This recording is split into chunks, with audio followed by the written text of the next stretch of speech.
Halo semua, balik lagi dengan Fadil dari Udah Coding. Oke, jadi pada video kali ini kita akan melanjutkan tentang materi, yaitu collection type dictionaries. Dictionary menyimpan asosiasi antara key dari jenis yang sama dan value dari jenis yang sama dalam koleksi tanpa urutan yang ditentukan.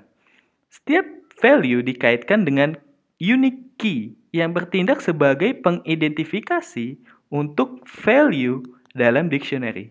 Tidak seperti item dalam array, item dalam dictionary tidak memiliki urutan yang ditentukan. Kita dapat menggunakan dictionary saat kita perlu mencari value berdasarkan key-nya. Dengan cara yang sama seperti kamus dunia nyata, kamus dunia, kamus bahasa Inggris mungkin, yang digunakan untuk mencari definisi kata tertentu. Oke, jenis singkatan sintaks dictionary. Jenis Swift Dictionary ditulis secara lengkap sebagai dictionary, yaitu sebagai key lalu value seperti berikut. Di mana key adalah jenis nilai yang dapat digunakan sebagai key dictionary dan value adalah jenis value yang disimpan oleh dictionary untuk key tersebut. Sebagai contoh, di sini kita langsung saja membuat empty dictionary. Var name of integer sama dengan in string. Seperti berikut. Contoh ini membuat dictionary jenis integer lalu value-nya adalah string kosong untuk menyimpan nilai integer yang dapat dibaca oleh kita. Key-nya adalah tipe data dari integer dan value-nya adalah tipe data dari string. Oke. Membuat dictionary dengan dictionary literal. Oke, sebagai contoh kurang lebih seperti berikut. Key number 1, then value number 1. And then key number 2, and then value-nya adalah value number 2. Seperti berikut. Ini kurang lebih gambaran untuk dictionary. Langsung saja kita membuat dictionary dalam bentuk string, yaitu var airport titik 2, lalu string. Jadi di sini kita sudah menjelaskan bahwa key-nya adalah tipe data string, lalu value-nya adalah tipe datanya string juga. Maka hasilnya seperti berikut, yaitu misalkan di sini YZ, lalu value-nya adalah Toronto person. Lalu di sini kita punya lagi yang namanya dub titik 2, lalu value-nya adalah Dublin. Seperti berikut. Jadi kurang lebih kita sudah memiliki dictionary dengan key-nya yang pertama adalah YZ dengan value-nya Toronto person. Ini untuk key yang pertama dan ini adalah value yang pertama.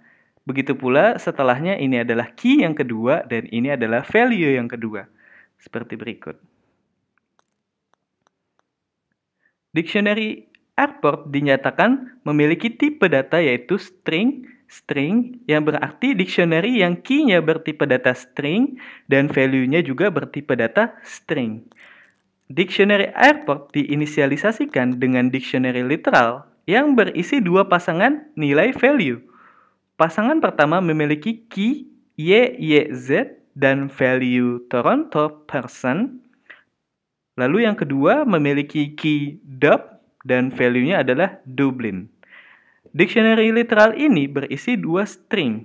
Jenis key ini cocok dengan jenis deklarasi variabel airport dictionary dengan hanya key string dan value-nya adalah string, sehingga penugasan dictionary diizinkan sebagai cara untuk menginisialisasikan bahwa dictionary airport berisi dua item awal seperti berikut. Seperti halnya array, Anda tidak perlu menulis jenis dictionary jika Anda menginisialisasikan dengan dictionary literal yang key dan value-nya memiliki tipe data yang sama. Sebagai contoh, karena di sini adalah tipe datanya sama, string dan string, maka bisa kita hapus seperti ini. Karena dia sudah menjelaskan bahwa ini adalah string, key-nya, dan value-nya adalah string. Jadi Swift sudah dapat membaca bahwa ini adalah string dan ini adalah string. Seperti itu. Lalu bagaimana cara mengakses dan memodifikasi dictionary? Caranya sebagai berikut. Kita dapat mengakses dan memodifikasi dictionary melalui metode dan propertinya atau dengan menggunakan sintaks kode. Sama seperti halnya array, kita dapat mengetahui jumlah item dalam dictionary dengan memeriksa properti read only count saja. Sebagai contoh, print ada airports.count data. Pada saat kita running, maka hasilnya ada 2 data. Seperti ini. Jadi yang pertama adalah datanya YYZ dan value-nya Toronto person. Lalu data yang kedua adalah Dub dan value-nya adalah Dublin. Seperti berikut. Lalu kita juga bisa menggunakan property is empty boolean sama halnya seperti collection type set dan collection type array. Sebagai contoh, if airport is empty, statement for empty, and then else, statement is not empty. Print,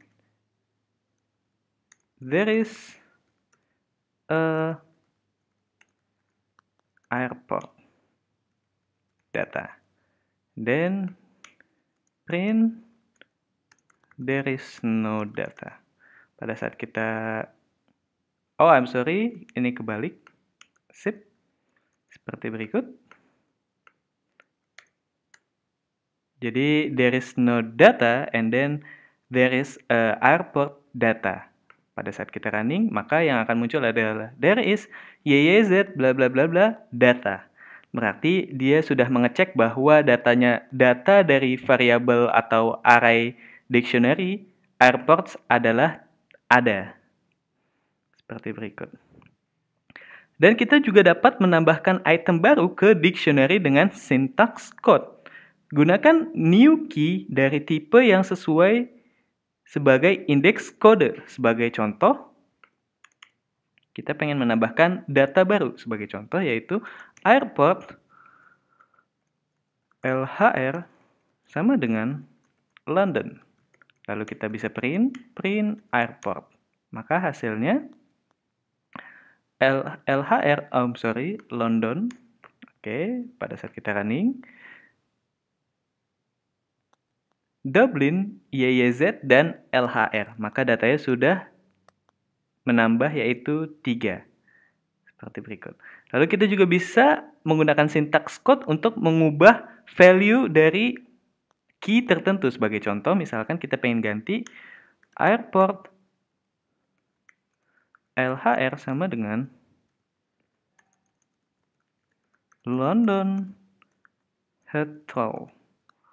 Lalu kita bisa print lagi airport, maka hasilnya Dublin, YYZ Toronto person, dan LHR value-nya sudah berubah menjadi London Heathrow. Seperti berikut.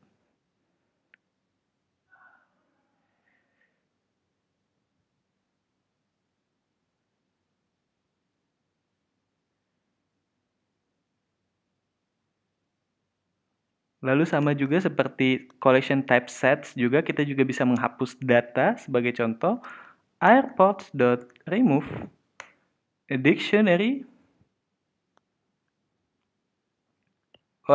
remove value, yaitu key-nya adalah dub, maka pada saat kita print hasilnya adalah data dengan tipe key-nya dub, maka data tersebut akan hilang.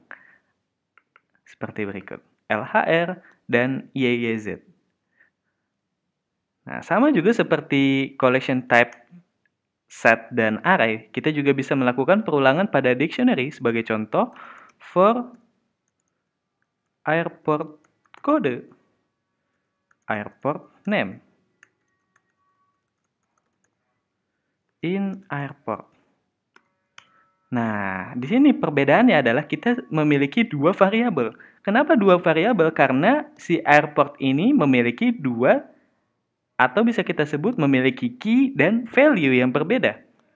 Maka bisa kita print, yaitu print airport code, and then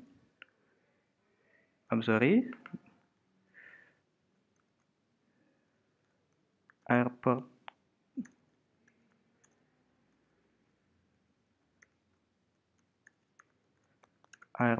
code, and then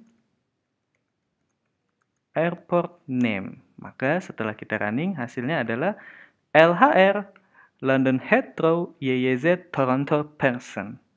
Seperti berikut. Nah, kita juga dapat mengambil key-nya saja. Sebagai contoh, kita nggak pengen ribet-ribet memunculkan data key-nya dan value-nya. Misalkan kita pengen dapetin key-nya saja, maka tinggal kita ubah atau bisa kita tambahkan, yaitu keys. Maka hasilnya, di sini kita hapus airport name-nya. Airport name-nya kita hapus. Maka hasilnya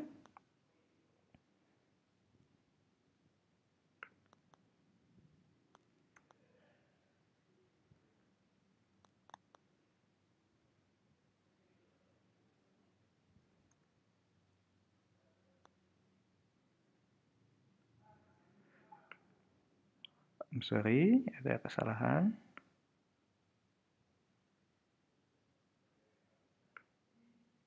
Maka bisa kita running hasilnya.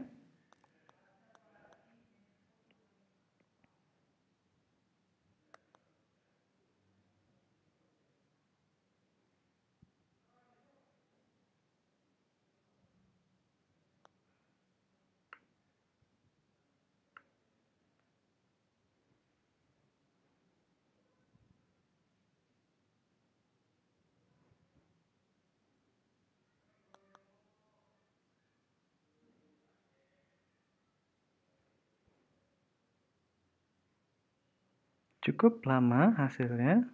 Kita running dulu.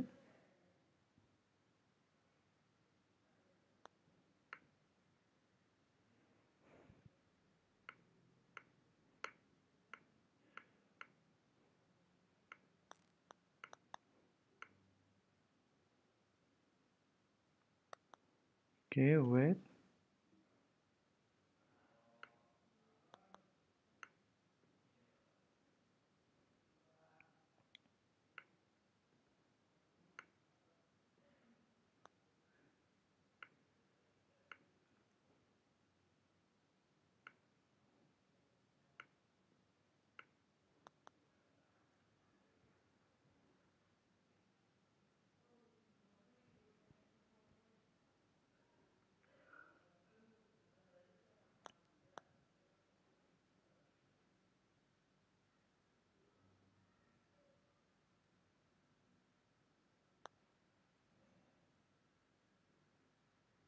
Maka hasilnya adalah LHR dan YYZ saja yang akan muncul. Begitu pula dengan sebaliknya, kita pengen munculin value-nya saja, misalkan airport name, maka bisa kita ganti menjadi value. Maka pada saat kita running, yang akan muncul hanya value-nya saja, seperti itu. Oke, mungkin sekian untuk video tentang collection types dictionary. Terima kasih banyak. Lanjut di video berikutnya, yaitu tentang function.